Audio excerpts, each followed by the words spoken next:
Ringil advanced into the graveyard, one bent-kneed step at a time. Clouds broke apart overhead, and the Kiriath blade glinted in the sudden smear of band light.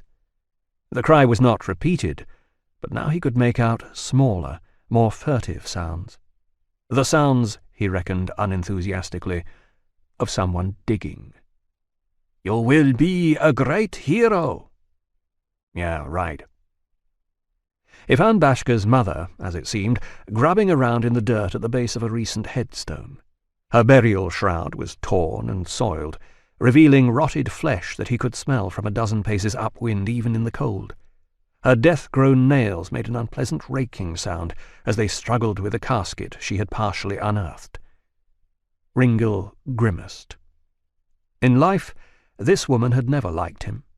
As temple officiator and priest, her son was supposed to despise Ringil for a worthless degenerate and a corrupter of youth.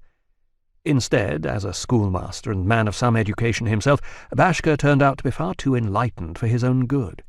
His easy-going attitude to Ringil and the late-night philosophical debates they occasionally got into at the tavern earned him vitriolic reprimands from visiting senior priests.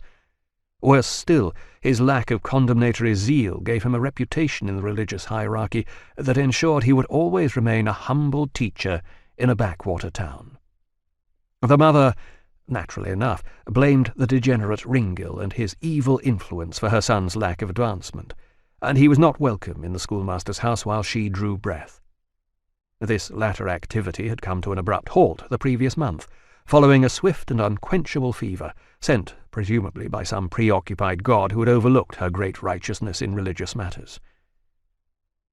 Trying not to breathe through his nose, Ringil tapped the flat of the raven's friend on a convenient grave to get her attention. At first, she didn't seem to hear the noise it made, but then the body twisted wrenchingly around, and he found himself looking into a face whose eyes had long ago been eaten by whichever small creatures took care of that sort of thing. The jaw hung slack. Most of the nose was gone, and the flesh of the cheeks was mottled and holed.